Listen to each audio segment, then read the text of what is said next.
విద్యుత్ పైన చర్చ జరుగుతోంది అధ్యక్ష.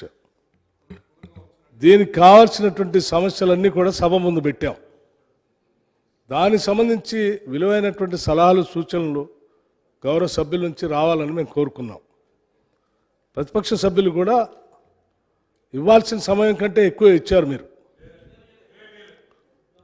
ఆ ఇచ్చిన సమయాన్ని ఈ ప్రభుత్వానికి సలహాలు సూచనలు ఇవ్వటానికో లేకపోతే విద్యుత్ శక్తికి సంబంధించి ఇంకేదైనా మీరు 10 ఏళ్ళు పాలన చేశారు కాబట్టి అనుభవం ఉంటుంది కాబట్టి ఇంకా ఏమైనా బాగా చేయడానికి ఏమైనా సలహాలు సూచనలు చెప్తారేమని ఆశిస్తూ ఉన్నాం. కానీ అదంతా వదిలేసి పరస్పర వ్యక్తిగతమైనటువంటి దాడుల కోసం తిరిగే ప్రయత్నం చేస్తూ ఉన్నారు. ఇది సరైనది కాదు.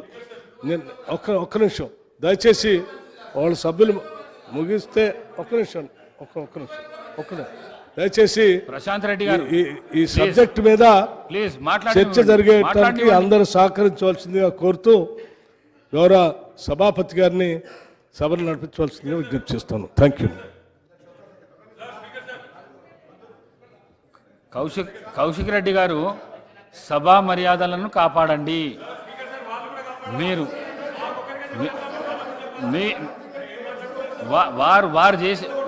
వారు చేసినందుకే వారు లేచిండ్రు. మీకు తెలియంది కాదు. మీరు చాలా సీనియర్ శాసనసభ్యులు.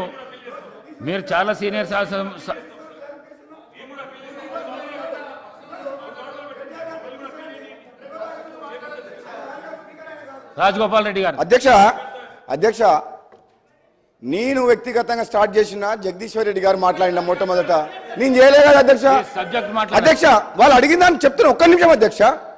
సభలో నన్ను సోదరుని పట్టుకొని ఇద్దరిని పట్టుకొని ఏకవచనంతో ఒక్కసారి ఇద్దరిని, ఆయన మంత్రి హోదాలో ఉన్న మనిషి, ఆయన ఎంత హుందాగా మాట్లాడిండు వెంకటరెడ్డి గారు. నేను మెయిన్ స్పీకర్ని ఈరోజు సబ్జెక్ట్ మీద నేనెంత మాట్లాడుతున్నా, మా ఇద్దరిని ఉద్దేశించి ఆ విధంగా మాట్లాడము ధర్మమా అధ్యక్ష? అది నోటికొచ్చినట్టు పార్టీ మారిందంటే మీలాగా అధ్యక్ష ఒక్క నిమిషం అధ్యక్ష మీరు వినాలి. ఇప్పుడు పార్టీ మారినంటే మీలాగా కాంగ్రెస్ పార్టీలో గెలిచిన 12 మంది ఎమ్మెల్యేలను తీసుకొని ప్రజాస్వామ్యాన్ని కూని చేసి ప్రతిపక్షం లేకుండా మీరు చేసిండ్రు. నేను పార్టీ మారితే నా పార్టీకి పదవికి రాజీనామా చేసి మారినా. మీలాగా దొంగ పని చేయలేదు, లంగ పని చేయలేదు. నేను ఏం పని చేసినా రాజీనామా చేసి పదవికి రాజీనామా చేసిపోయినా అధ్యక్ష ఒక్క నిమిషం దయచేసి అన్ని పక్షాల వారు అధ్యక్ష నా మీద వాళ్ళు దాడి చేస్తే ఊరుకునేది లేదు. వాళ్ళు ఇంకా ఒక భ్రమలో ఉన్నది మా ప్రభుత్వంలో అని చెప్పి ఖబర్దార్ చెప్తున్నా. మీరు జాగ్రత్తగా ఉండండి. మీరు చెప్తున్నా అడ్డగోలుగా మాట్లాడితే ఊరుకునేది లేదు అధ్యక్ష. అడ్డగోలుగా మాట్లాడితే ఊరుకునేది లేదు. 10 ఏళ్ల పాటు భరించడం, వాళ్ళ 10 ఏళ్ల పాపాలని ఎండగట్టి వాళ్ళు తీసిన అవినీతిని బయటికి తీసుకొచ్చి వాళ్ళ ప్రజలు సమాధానం చెప్తారు అధ్యక్ష. నేను చెప్తున్నా ఈయన అప్పులు చేసినామని అంటుండు. విద్యుత్ సంస్థలు అప్పులు చేసినామని అంటుండు. తప్పు లేదు. మన రాష్ట్ర అభివృద్ధి కోసం పవర్ ప్లాంట్ల కోసం ప్రాజెక్టుల కోసం అప్పులు చేస్తే నష్టం లేదు అధ్యక్ష. నష్టం లేదు. రాష్ట్ర అభివృద్ధి కోసం ప్రజల సంక్షేమం కోసం మన ఇన్ఫ్రాస్ట్రక్చర్ క్రియేట్ చేసేందుకు, ఇరిగేషన్ ప్రాజెక్ట్ చేసేందుకు, పవర్ ప్లాంట్ పెడుతేందుకు అప్పులు చేస్తే తప్పులేదు.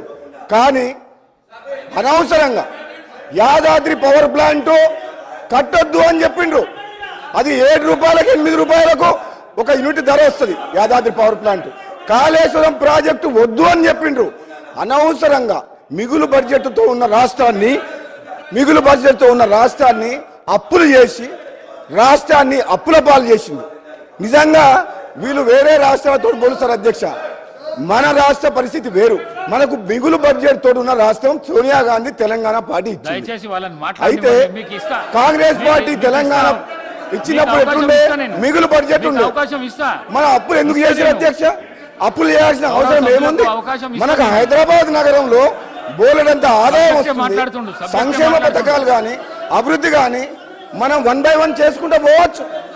కానీ కేవలం కమిషన్ల కోసం, కాంట్రాక్టర్ల కోసం ప్రాజెక్టులు కట్టిన చరిత్ర వీలదు అధ్యక్ష. ప్రజల కోసం అప్పులు చేయలే, అభివృద్ధి కోసం అప్పులు చేయలే. అభివృద్ధి పేరు మీద కమిషన్ల కోసం అప్పులు చేసి 1000 కోట్లు దోచుకున్న చరిత్ర ఈ